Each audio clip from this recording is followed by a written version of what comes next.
창세기 39장. 요셉이 이집트로 끌려갔다.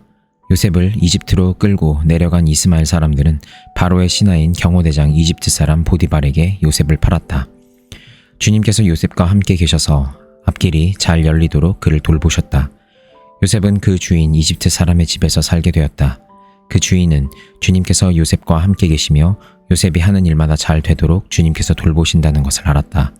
주인은 요셉이 눈에 들어서 그를 신복으로 삼고 집안일과 재산을 모두 요셉에게 맡겨 관리하게 하였다. 그가 요셉에게 자기의 집안일과 그 모든 재산을 맡겨서 관리하게 한 그때부터 주님께서 요셉을 보시고 그 이집트 사람의 집에 복을 내리셨다. 주님께서 내리시는 복이 주인의 집 안에 있는 것이든지 밭에 있는 것이든지 그 주인이 가진 모든 것에 미쳤다. 그래서 그 주인은 자기가 가진 모든 것을 요셉에게 맡겨서 관리하게 하고 자기의 먹거리를 빼고는 아무것도 간섭하지 않았다. 요셉은 용모가 준수하고 잘생긴 미남이었다. 일이 이렇게 된 지 얼마 지나지 않아서 주인의 아내가 요셉에게 눈짓을 하며 나하고 침실로 가요 하고 꾀었다. 그러나 요셉은 거절하면서 주인의 아내에게 말하였다. 주인께서는 모든 것을 나에게 맡겨 관리하게 하시고는 집안 일에는 아무 간섭도 하지 않으십니다. 주인께서는 가지신 모든 것을 나에게 맡기셨으므로 이 집안에서는 나의 위에는 아무도 없습니다. 나의 주인께서 나의 마음대로 하지 못하게 한 것은 한 가지뿐입니다. 그것은 마님입니다. 마님은 주인 어른의 부인이시기 때문입니다. 그런데 내가 어찌 이런 나쁜 일을 저질러서 하나님을 거역하는 죄를 지을 수 있겠습니까? 요셉이 이렇게 말하였는데도 주인의 아내는 날마다 끈질기게 요셉에게 요구해왔다. 요셉은 그 여인과 함께 침실로 가지도 않았을 뿐만 아니라 아예 그 여인과 함께 있지도 않았다. 하루는 요셉이 할 일이 있어서 집 안으로 들어갔는데 그 집 종들이 그 집 안에 아무도 없었다. 여인이 요셉의 옷을 붙잡고 나하고 침실로 가요 하고 졸랐다. 그러나 요셉은 붙잡힌 자기의 옷을 그의 손에 버려둔 채 뿌리치고 집 바깥으로 뛰어나갔다. 여인은 요셉이 그 옷을 자기의 손에 버려둔 채 집 바깥으로 뛰어나가는 것을 보고 집에서 일하는 종들을 불러다가 말하였다. 이것 좀 보아라. 주인이 우리를 웃음거리로 만들려고 이 히브리 녀석을 데려다 놓았구나. 그가 나를 욕보이려고 달려들기에 내가 고함을 질렀더니 그는 내가 고함 지르는 소리를 듣고 제 옷을 여기에 내버리고 바깥으로 뛰어나갔다. 이렇게 말하고 그 여인은 그 옷을 곁에 놓고 주인이 집으로 돌아오기를 기다렸다. 주인이 돌아오자 그에게 이렇게 일러바쳤다. 당신이 데려다 놓은 저 히브리 사람이 나를 농락하려고 나에게 달려들었어요.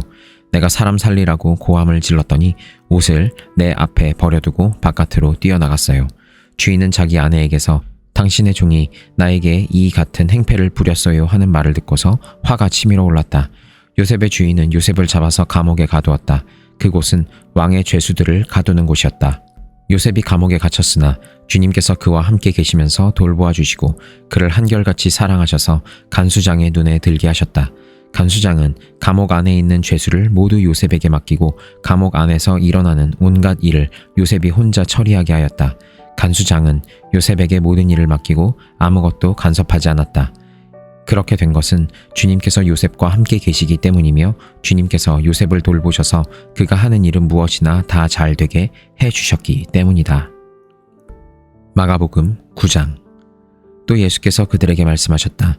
내가 진정으로 너희에게 말한다. 여기에 서 있는 사람들 가운데는 죽기 전에 하나님의 나라가 권능을 떨치며 와 있는 것을 볼 사람들도 있다.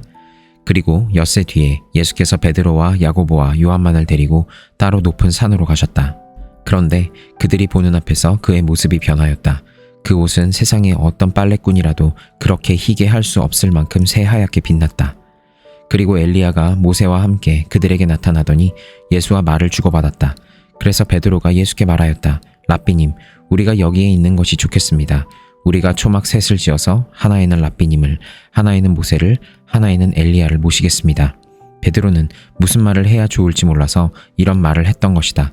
제자들이 겁에 질렸기 때문이다. 그런데 구름이 일어나서 그들을 뒤덮었다. 그리고 구름 속에서 소리가 들렸다. 이는 내 사랑하는 아들이다. 너희는 그의 말을 들어라. 그들이 문득 둘러보았으나 아무도 없고 예수만 그들과 함께 계셨다. 그들이 산에서 내려올 때에 예수께서는 그들에게 명하시어 인자가 죽은 사람들 가운데서 살아날 때까지는 본 것을 아무에게도 이야기하지 말라고 하셨다.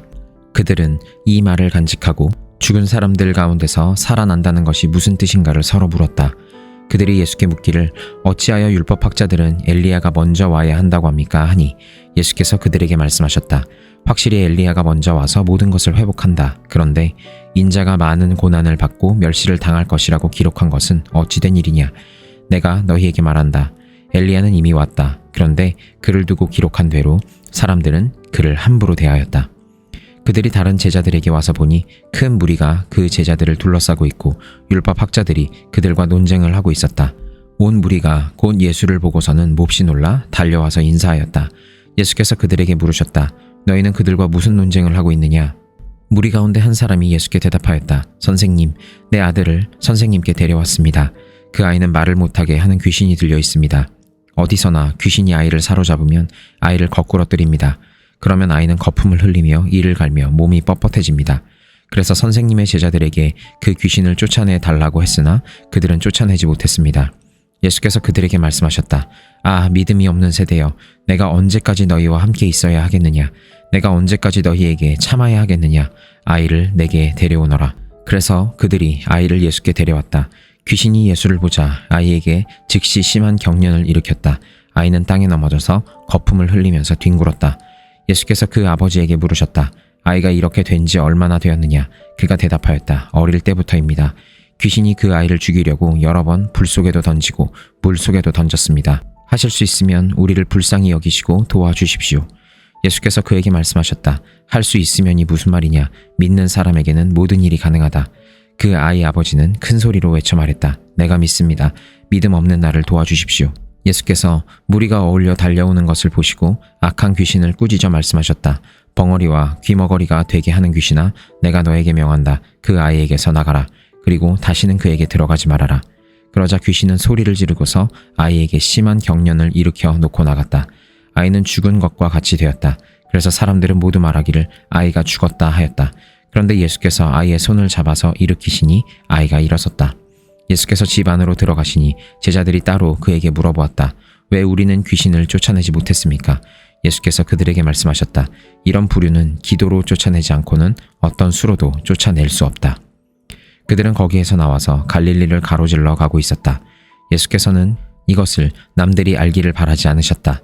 그것은 예수께서 제자들을 가르치시며 인자가 사람들의 손에 넘어가고 사람들이 그를 죽이고 그가 죽임을 당하고 나서 사흘 후에 살아날 것이라고 그들에게 말씀하고 계셨기 때문이다. 그러나 제자들은 그 말씀을 깨닫지 못하였고 예수께 묻기조차 두려워하였다. 그들은 가버나움으로 갔다. 예수께서 집 안에 계실 때에 제자들에게 물으셨다. 너희가 길에서 무슨 일로 다투었느냐? 제자들은 잠잠하였다. 그들은 길에서 누가 가장 큰 사람이냐 하는 것으로 서로 다투었던 것이다. 예수께서 앉으신 다음에 12 제자를 불러놓고 그들에게 말씀하셨다. 누구든지 첫째가 되고자 하면 그는 모든 사람의 꼴찌가 되어서 모든 사람을 섬겨야 한다. 그리고 어린이 하나를 데려다가 그들 가운데 세우신 다음에 그를 껴안아 주시고 그들에게 말씀하셨다. 누구든지 내 이름으로 이런 어린이들 가운데 하나를 영접하면 그는 나를 영접하는 것이요. 누구든지 나를 영접하는 사람은 나를 영접하는 것보다 나를 보내신 분을 영접하는 것이다. 요한이 예수께 말하였다. 선생님, 어떤 사람이 선생님의 이름으로 귀신들을 쫓아내는 것을 우리가 보았습니다. 그런데 그 사람은 우리를 따르는 사람이 아니므로 우리가 그런 일을 하지 못하게 막았습니다. 그러나 예수께서는 이렇게 말씀하셨다. 막지 말아라. 내 이름으로 기적을 행하고 나서 쉬이 나를 욕할 사람은 아무도 없기 때문이다. 우리를 반대하지 않는 사람은 우리를 지지하는 사람이다. 내가 진정으로 너희에게 말한다. 너희가 그리스도의 사람이라고 해서 너희에게 물 한 잔이라도 주는 사람은 절대로 자기가 받을 상을 잃지 않을 것이다. 또 나를 믿는 이 작은 사람들 가운데서 하나라도 죄짓게 하는 사람은 차라리 그 목에 큰 맷돌을 달고 바다에 빠지는 편이 낫다. 내 손이 너를 죄짓게 하거든 그것을 찍어버려라. 내가 2 손을 가지고 지옥에 곧 그 꺼지지 않는 불 속에 들어가는 것보다 차라리 한 손을 잃은 채로 생명에 들어가는 것이 낫다. 내 발이 너를 죄짓게 하거든 그것을 찍어버려라. 내가 2 발을 가지고 지옥에 들어가는 것보다 차라리 1 발은 잃었으나 생명에 들어가는 것이 낫다. 또 내 눈이 너를 죄짓게 하거든 그것을 빼어버려라. 내가 2 눈을 가지고 지옥에 들어가는 것보다 차라리 1 눈으로 하나님의 나라에 들어가는 것이 낫다. 지옥에서는 그들을 파먹는 구더기들도 죽지 않고 불도 꺼지지 않는다.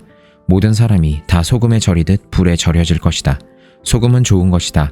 그러나 소금이 짠맛을 잃으면 너희는 무엇으로 그것을 짜게 하겠느냐? 너희는 너희 가운데 소금을 쳐두어서 서로 화목하게 지내어라. 욥기 5장. 어서 부르짖어 보아라.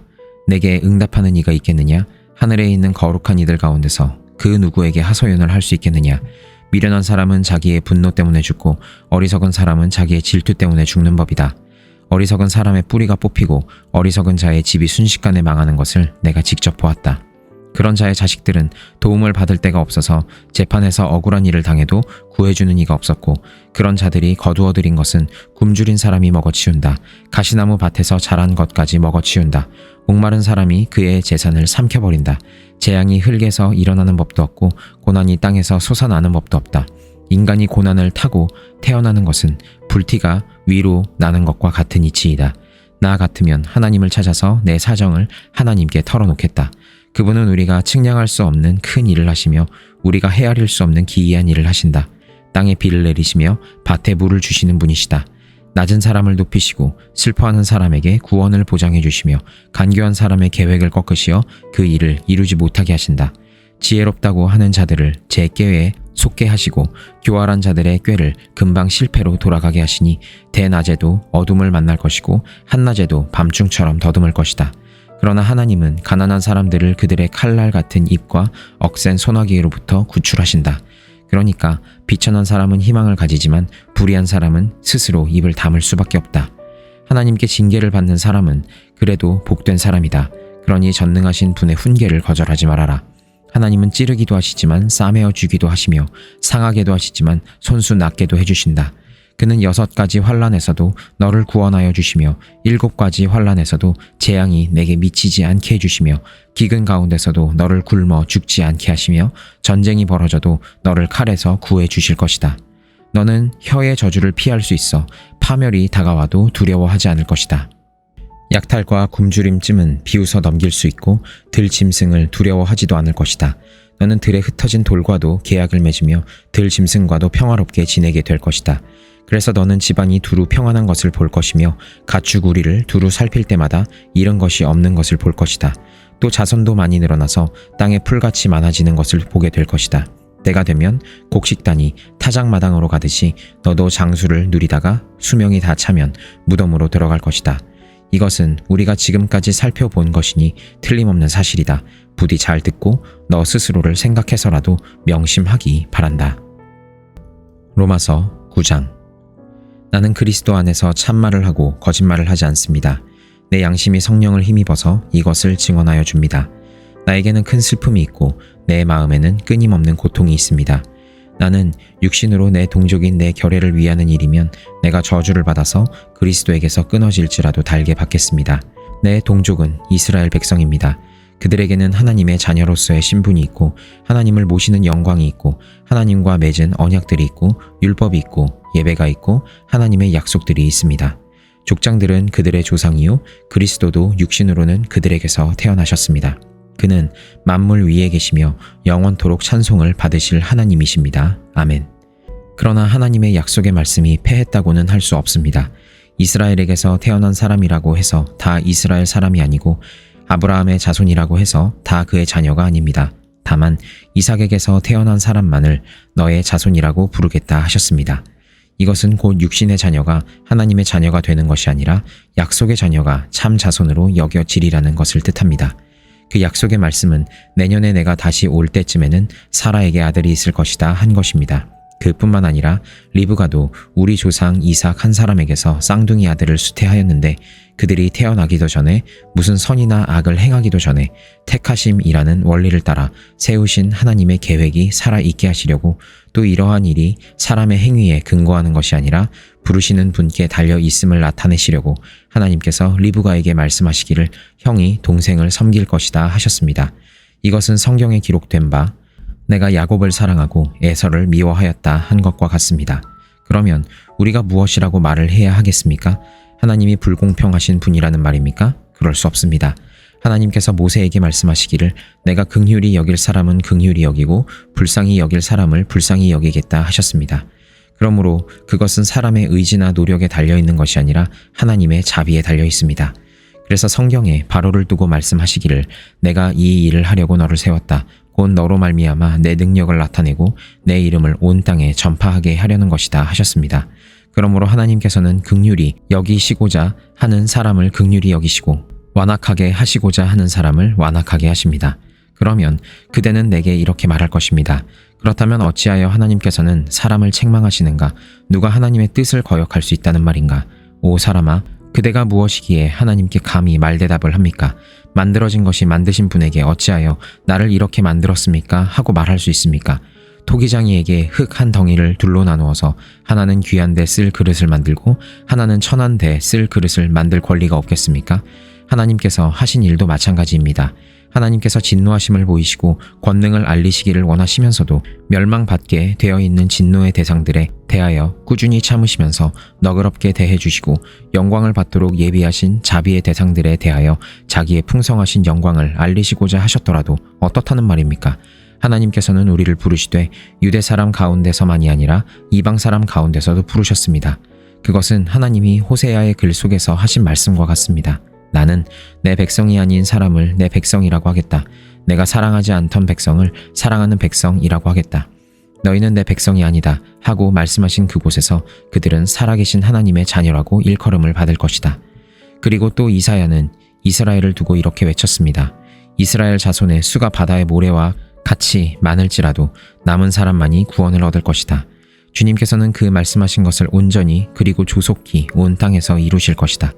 그것은 또한 이사야가 미리 말한 바 만군의 주님께서 우리에게 씨를 남겨주지 않으셨더라면 우리는 소돔과 같이 되고 고모라와 같이 되었을 것이다 한 것과 같습니다. 그러면 우리가 무엇이라고 말해야 하겠습니까? 의를 추구하지 않은 이방 사람들이 의를 얻었습니다.